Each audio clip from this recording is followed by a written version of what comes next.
Okay, so I'm gonna make this video pretty quick. I don't want to go too in depth. Like I said, this is more or less just for me to kind of document how the condition was when I first bought it, and maybe look back and see how far I got.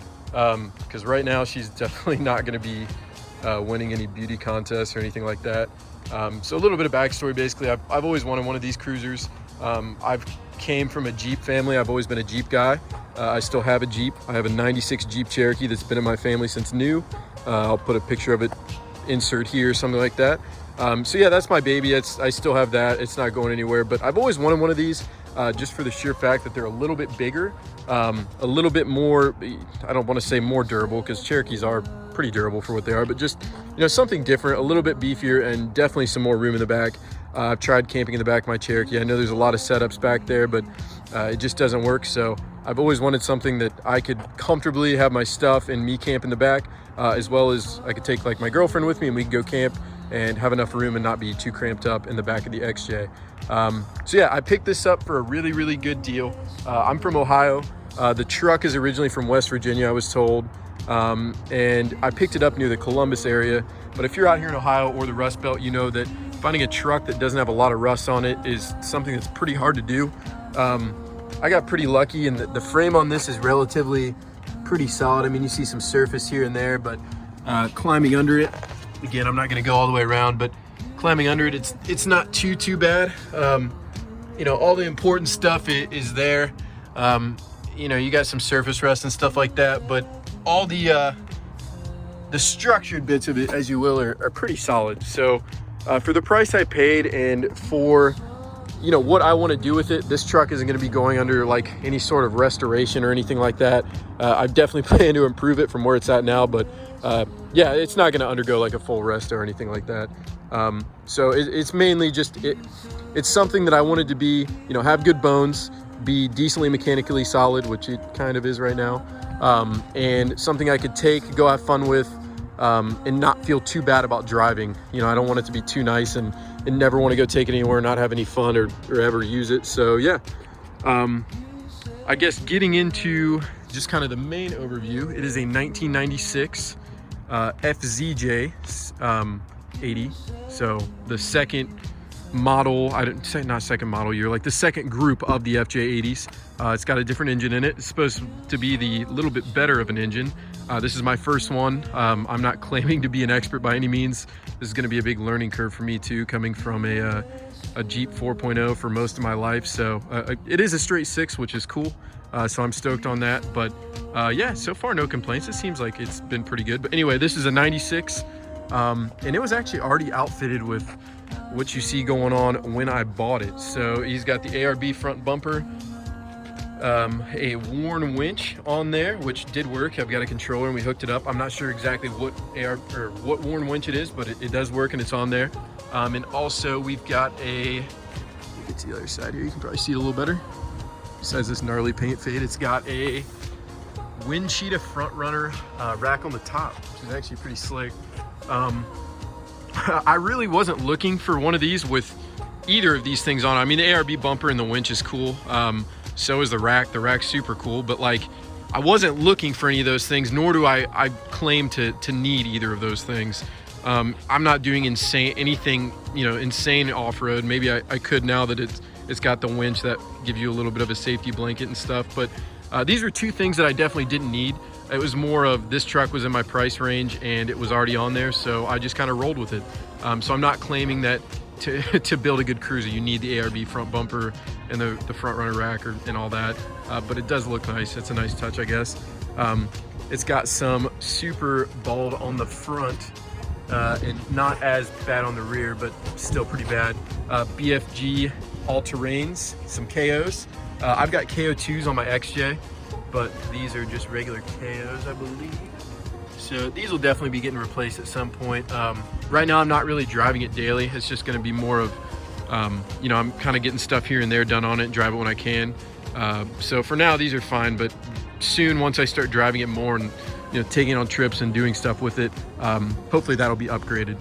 So other than the outside of the body, everything's in good shape. I mean, it's really straight. Again, nothing like structurally too bad.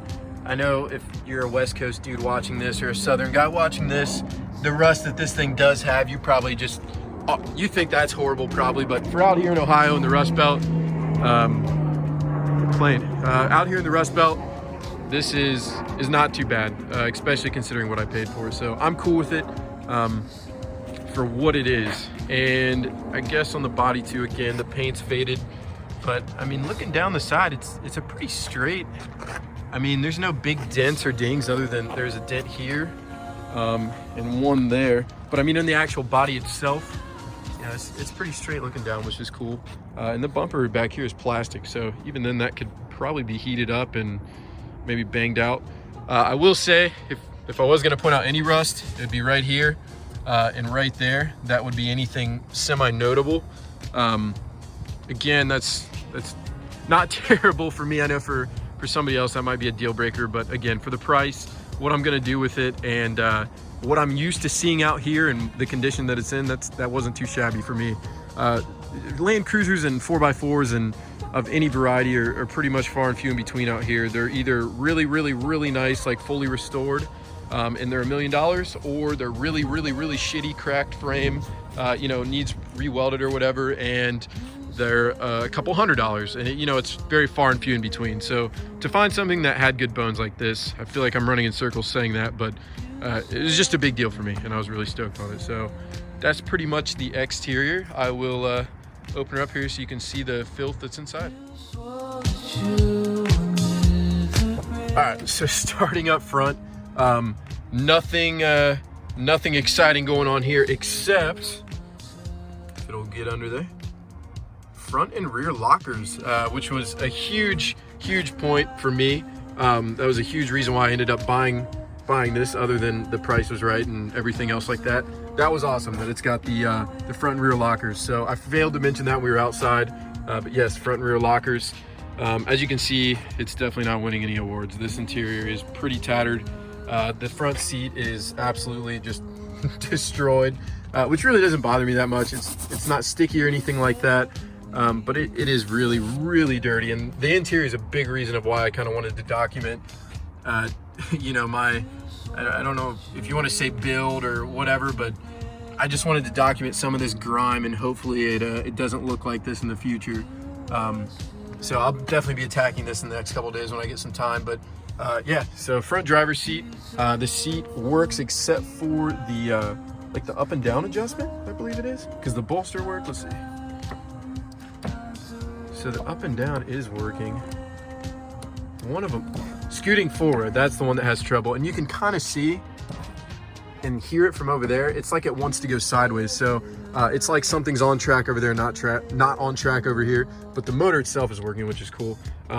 Again, you know, if I find some nicer seats down the road or whatever, I very well might replace them, because we'll get to that. The passenger seat isn't anything great either, but these are the worst too. So again, they're fine for right now, what I'm using it for, but down the road, if I find a you know, a nicer set, maybe I'll swap in. But definitely when I remove these seats anyway to clean up the interior, I'm gonna try to investigate a little bit why that's not wanting to go, you know, up forward and back.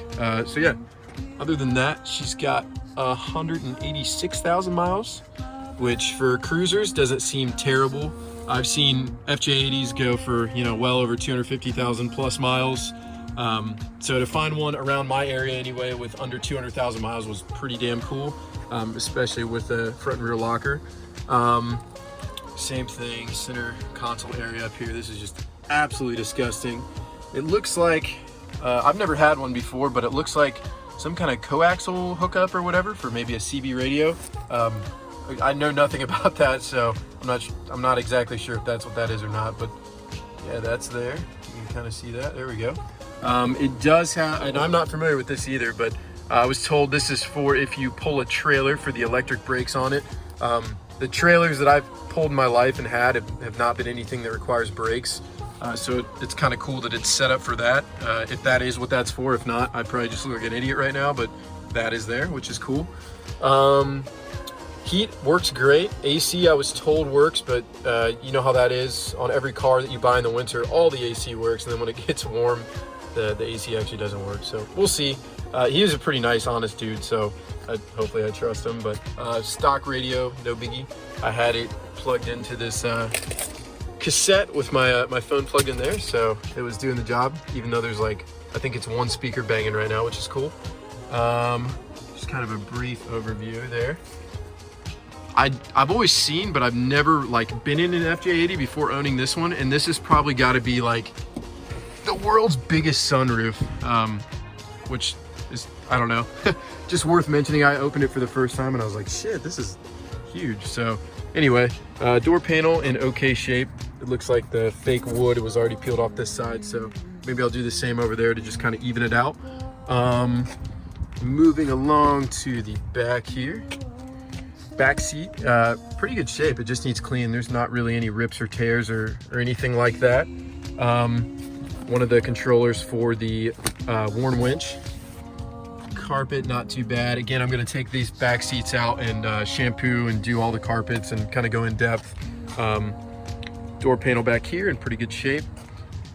Some mud in there, which you gotta get. It needs such a bath. And this is something I haven't mentioned yet. The tint on this thing is so goddamn awful. I cannot wait to peel all this stuff off. It's that classic shitty 90s, you know, whatever tint where it's, you can see the purple breaking through up there.